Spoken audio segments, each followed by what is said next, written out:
అందరికీ నమస్కారం. రఘురామ్స్ గాంధీగిరి యూట్యూబ్ ఛానల్కి స్వాగతం, సుస్వాగతం.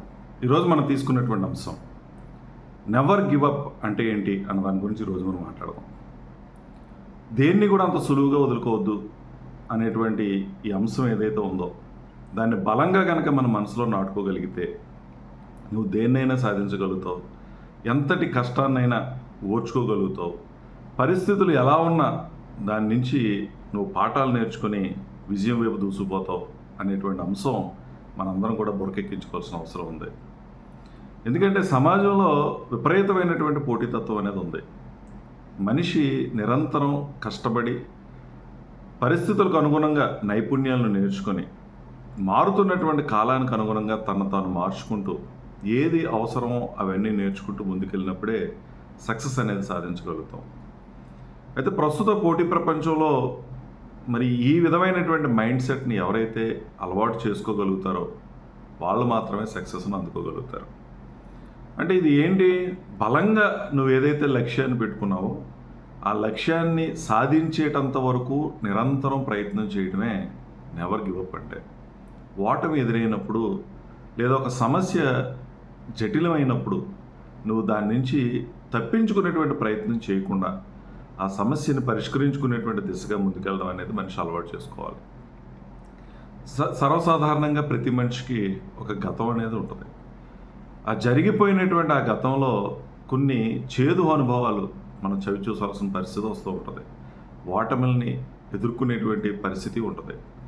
మనిషి ఏం చేస్తారనంటే ఆ జరిగినటువంటి ఆ సంఘటనలను దృష్టిలో పెట్టుకొని దాన్నే తరచూ ఆలోచించుకుంటూ ఈ వర్తమానం ఏదైతే ఉందో ఈ వర్తమానంలో చేయాల్సినటువంటి పనిని సక్రమంగా చేయకుండా కాలాన్ని సద్వినియోగపరచుకోకుండా జరిగిపోయినటువంటి ఆ సంఘటనలనే దృష్టిలో పెట్టుకొని తనను తాను తక్కువ అంచనా వేసుకోవటం, తన నైపుణ్యాలను తాను నమ్మకపోవటం, లేదా నేను గెలవగలను అనేటువంటి ఆ ఆలోచన ధోరణిని విడిచిపెట్టడం ద్వారానే మనిషి ఫెయిల్యూర్కి మరింత దగ్గర అయిపోయేటువంటి పరిస్థితి ఉంటుంది.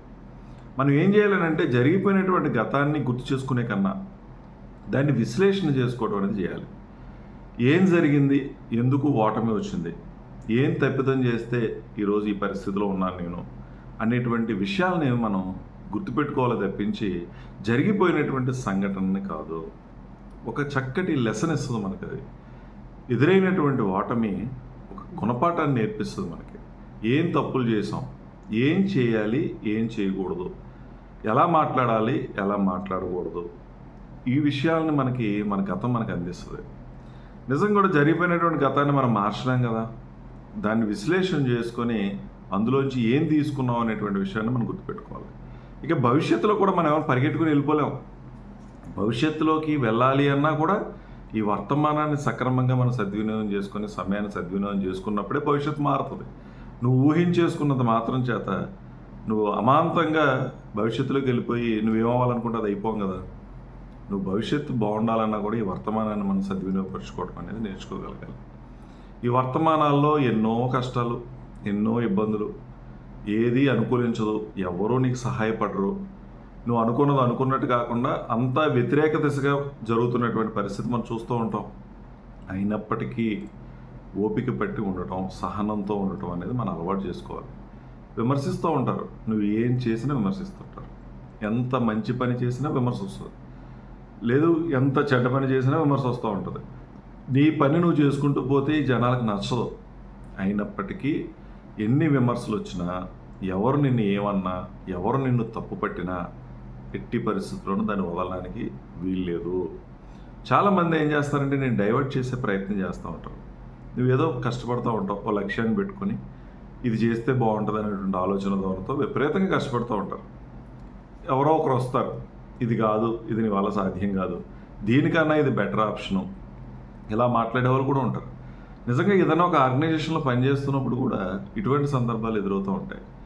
చాలా కమిటెడ్గా నువ్వు పనిచేస్తూ ఉన్నావు అనుకో, మంచిగా పనిచేస్తూ ఉన్నావు అనుకో, నీ దగ్గరికి వచ్చి ఇంతకన్నా బెటర్ ఆపర్చునిటీ ఉంది, నీకు ఉన్నటువంటి తెలివితేటలకు ఇక్కడ ఉండిపోయేవంటి, పలానా చోటకి వెళితే నీకు చాలా అవకాశాలు ఉంటాయి, చాలా ఎదిగిపోతావు, చాలా డబ్బు సంపాదించవచ్చు, ఇప్పుడు వస్తున్న జీతం కన్నా ఎక్కువ డబ్బులు వస్తాయి, ఇలా మాట్లాడేవాళ్ళు కూడా ఉంటారు. దీన్ని కనుక నువ్వు అంచనా వేసుకోకపోతే ఎందుకు మాట్లాడుతున్నారో అనేటువంటి అంచనా కనుక వేసుకోకపోతే అటు ఉండదు ఇటు ఉండదు, నష్టపోయేటువంటి పరిస్థితి ఉంటుంది.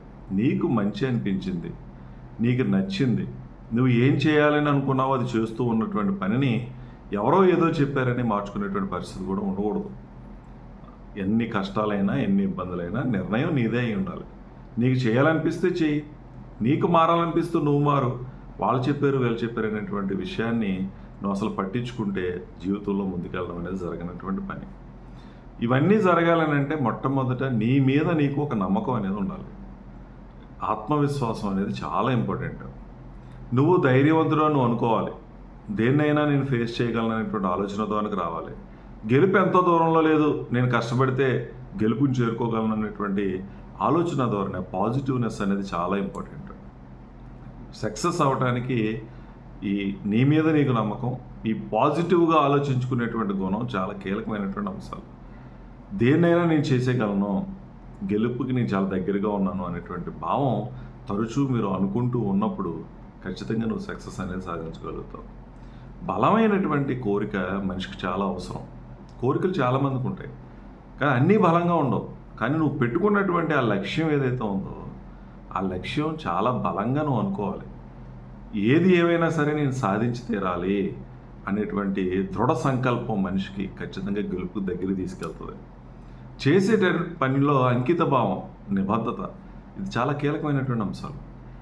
ఏ పనిని ఎంత సమయం కేటాయించి పని చేయాలో అంత సమయం కేటాయించి పని చేయాల్సిందే. ఏదో అలా అలా చేసుకుంటూ వెళ్తే మాత్రం సక్సెస్ రాదు. ఈ అంకిత భావం అంటే ఈ కమిట్మెంట్ చాలా కీలకమైనటువంటి అంశం. నిబద్ధతతో ఎవరైతే ఉంటారో, అది వృత్తి పట్ల, వాళ్ళు చేసేటటువంటి పని పట్ల నిబద్ధత ఎవరైతే ఉంటారో వాళ్ళు ఖచ్చితంగా సక్సెస్ అనేది సాధించగలుగుతారు. బలమైనటువంటి కోరిక ఎంతటి కష్టాన్నైనా సరే భరించేటటువంటి శక్తిని ఇస్తుంది. అది పెద్ద నీకు బాధ అనిపించదు, ఇబ్బంది అనిపించదు. నిజంగా చూడండి, మనకు నచ్చినటువంటి పనిని చాలా మనసు పెట్టి చేస్తాం. ఎంత కష్టమైనా సరే చేయడానికి ముందుకెళ్తాం తప్పించి వెనకడుగు వేయం. అంటే ఇక్కడ మనం చేయాల్సింది ఏంటంటే, నీ లక్ష్యాన్ని నువ్వు ఇష్టంగా మార్చుకోవాలి. అది ఏదో పెద్ద పని కింద తప్పదరా బాబు అనేటువంటి ఆలోచన ద్వారా మనం ఉండకూడదు. చాలామంది ఈ డబ్బు సంపాదన విషయంలో కూడా చేస్తున్నటువంటి పనిని ఒక భారంగా చేస్తారు. తప్పదు కాబట్టి, నాకు ఇది జీవనం కాబట్టి పని చేయడం అనేది వేరు. నిజంగా ఒక ఆలోచన చేస్తే చాలామంది చేసేది ఏంటంటే, జీతం కోసం ఉద్యోగం చేసేవాడు సాయంత్రం టైం చూసుకుంటాడు. టైం అయిపోయింది, 5 అయిపోయిందంటే సదిరేసి దుకాణం సదిరేసి వెళ్ళిపోతాడు. వీడు ఎప్పుడూ జీతగాడి కింద ఉంటాడు. ఎవరైతే పనిని ఇష్టపడి బాధ్యతగా తీసుకొని ఇష్టపడి చేసేటటువంటి వ్యక్తులు టైంతో సంబంధంలా పెట్టుకున్నటువంటి పని పూర్తి అయ్యేటంత వరకు, ఆ రోజు తను అనుకున్నటువంటి పనులన్నీ కంప్లీట్ అయ్యేటంత వరకు ఎక్కడికి కదలరు. ఆ టైం అయిపోయినా కూడా వాళ్ళకి తెలీదు. ఆ పని పూర్తయినప్పుడు మాత్రం వాళ్ళు బయటకు వెళ్తారు. వీళ్ళు చాలా ఉన్నతమైనటువంటి స్థితికి వెళ్తారు, చాలా అభివృద్ధి చెందేటటువంటి పరిస్థితి ఉంటుంది. నిజంగా కొన్ని సందర్భాల్లో ఆ ఉద్యోగమే కాకుండా వాళ్ళు సెల్ఫ్గా కనుక వాళ్ళు ఏమైనా చేసుకుంటే చాలా ఉన్నతమైనటువంటి స్థితికి వెళ్తారు. అందుకని సమయం ఎన్ని గంటలకు వచ్చాం, ఎన్ని గంటలకు వెళ్ళిపోవాలి చూసుకొని పని చేసేవాడు ఎదగడు. ఎవడైతే ఆ సమయాన్ని పట్టించుకోకుండా పనిని మాత్రమే పట్టించుకొని పని చేస్తాడో వాడు మాత్రమే సక్సెస్ దిశగా ముందుకెళ్ళే అవకాశం అనేది ఉంటుంది. కాబట్టి నువ్వు ఏ స్థాయిలో ఉండాలో నువ్వే నిర్ణయించుకో. ఎంత దాకా వెళ్ళాలి మనం, ఏంటి నీ హద్దు, నువ్వు నిర్ణయించుకొని దానికోసం నిరంతరం ప్రయత్నించి, ఓటమి అనేది గెలుపు దిశగా వెళ్ళాలని అంటే ప్రయత్నం చేయడం ఒక్కటే మార్గం. ఎన్ని ఓటములు ఎదురైనా ప్రయత్నించుకుంటూ పోతే అది గెలుపుకే వెళ్తుంది. అందులో ఏ విధమైన అనుమానం లేదు. ఎందుకు లేరా బాబు అని నువ్వు వదిలేసావు అనుకోండి, ఇంకా అసలు దేంట్లోనూ సక్సెస్ కాదు. వన్స్ ఒక దాంట్లో నువ్వు బలంగా ప్రయత్నం చేసి పట్టుదలగా నిలబడి సక్సెస్ కనుక అయితే, ఇక నువ్వు ఏది పట్టుకున్నా సరే అది గెలుపు దిశగానే వెళ్తుంది. ఎందుకంటే ఓటమిని అంగీకరించనవదు. ఎందుకంటే గెలుపు రుచి నీకు తెలిసింది. గెలిస్తే ఏ విధమైనటువంటి అనుభూతి వచ్చిందో, ఎంత సంతోషం వచ్చిందో, ఎవరెవరు నిన్ను పొగిడారో, ఎవరు నీ యొక్క శక్తి సామర్థ్యాలను గుర్తించి అవా భలే సక్సెస్ కొట్టేవరా, ఓడిపోతే ఓడిపోయావు కానీ ప్రయత్నించి గెలిచేవరా అని కనుక ఎవరన్నా అంటే ఆ వచ్చేటటువంటి ఫీలే చాలా డిఫరెంట్గా ఉంటుంది. అందుకని గెలుపు రుచి మెరగండి మీరు. ఆ వన్స్ కనుక మన గెలుపు రుచి మరిగేసామని అంటే ఎట్టి పరిస్థితుల్లో నువ్వు ఓటమిని అంగీకరించేటటువంటి పరిస్థితి ఉంటుంది. ఒక్కసారి నువ్వు గెలిచి తర్వాత వాటిలో ఓడిపోతున్నావు అనుకో, ముందు వచ్చినటువంటి గెలుపు నీ కష్టం ద్వారా వచ్చింది కాదు, అది ఏదో అదృష్టం కొలిది నీకు తగిలింది అని ఈ సమాజం విమర్శించేటటువంటి పరిస్థితి కూడా లేకపోలేదు. అందుకని కష్టపడ్డాన్ని ఒక వ్యసనంగా చేసుకొని నీ మీద నీకు నమ్మకాన్ని పెంచుకుంటూ పాజిటివ్గా ఆలోచించుకుంటూ దేన్ని నేను అంత సులువుగా వదిలిపెట్టను అనే విధంగా ప్రయత్నం కనుక చేయగలిగితే బయట వాళ్ళు కూడా చెప్తారు, అయ్యి బాబాయ్ వాడు ఏదన్నా అనుకుంటే సాధించి తీరతాడరా, అది ఎంత కష్టమైనా లెక్క చేయడు, ఎన్ని ఇబ్బందులైనా ఎదుర్కొంటాడు అనేటువంటి ఆ నేమ్ తెచ్చుకోవడం అన్నది ఏదైతే ఉందో అది మామూలు బలాన్ని ఇవ్వదు, మనిషికి కావాల్సినంత శక్తిని ఇస్తుంది. అందుకని మీరు కూడా ఏది కూడా అంత సులువుగా విడిచిపెట్టకండి. ఒడిదుడుకులు అనేవి జీవితంలో ఉంటాయి. పెట్టుకున్నటువంటి లక్ష్యం కొన్ని సందర్భాల్లో చాలా ఇబ్బంది పెడతా ఉంటుంది. అలా ఇబ్బంది పెట్టి గెలిచినప్పుడే మజా ఉంటుంది. ఏదో ఆయాచితంగా వచ్చేస్తే దాంట్లో ఏముంటుంది, ఏముండదు. ఓటమి చెందినోడు గెలిస్తే చాలా అనుభూతిని పొందుతాడు. ఎందుకంటే ఓటమి బాధ ఏంటో తనకు తెలుసు. ఆ గెలుపు ఇచ్చేటటువంటి కిక్కు వేరేగా ఉంటుంది. కాబట్టి మీరు కూడా దేన్ని అంత సులువుగా విడిచిపెట్టకండి. సమయం వచ్చేటంత వరకు ఓపిక పట్టండి. ప్రయత్నాన్ని మాత్రం నిరంతరం ప్రయత్నం చేస్తూనే ఉండాలి. నిజంగా ఒక బండరాయిని బదలగొట్టాలనుకోండి, ఎన్నోసార్లు సమ్మిటితో కొడితే ఒక దెబ్బకి ఆ సమ్మిటి ముక్కలవుతుంది.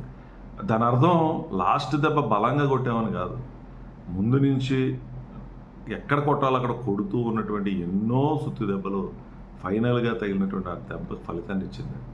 ఈ ముందు కొట్టినటువంటి ఏ దెబ్బని నువ్వు కన్సిడర్ చేయాల్సిందే, వదిలిపెడితే ఆ ఫైనల్గా వచ్చేటువంటి రిజల్ట్ ఉండదు. అలాగే జీవితంలో కూడా నిరంతర ప్రయత్నం, అదే పనిగా నువ్వు ఏం పెట్టుకున్నావో ఆ లక్ష్యం దిశగానే నువ్వు వెళ్ళాలి. ఎక్కడ డైవర్ట్ అవ్వడం కానీ, ఎవరైనా నిన్ను విమర్శిస్తున్నా, ఎవరైనా నీ యొక్క లక్ష్యాన్ని దారి మళ్లించేటటువంటి ప్రయత్నం చేస్తున్నా సరే నువ్వు ఎట్టి పరిస్థితుల్లో దాన్ని విడిచిపెట్టద్దు. చాలామంది నీకేదో మంచి చెప్తున్నట్టు అంటే, ఎందుకు సార్ అంత కష్టపడతారు, మీకు ఏం గుర్తింపు ఉంది ఇక్కడ ఈ ఆర్గనైజేషన్లో, ఎందుకు సార్ మీరు ఆ పార్టీలో అన్ని సంవత్సరాల నుంచి ఉన్నారు, ఏమొచ్చింది, ఎందుకు మీరు అలా కష్టపడుతున్నారు, ఇంకో దాంట్లోకి వెళ్తే ఈ పార్టీకి మీరు ఎలా అయిపోవాలంటే అలా అయిపోదురు, ఇలాంటి మాటలు వింటూ ఉంటాం, చెప్తూ ఉంటారు మనకి. అస్సలు నీకు కమిట్మెంట్ అనేది ఒకటి ఉండాలి. స్టేబుల్ మైండ్ సెట్ అనేది చాలా కీలకం.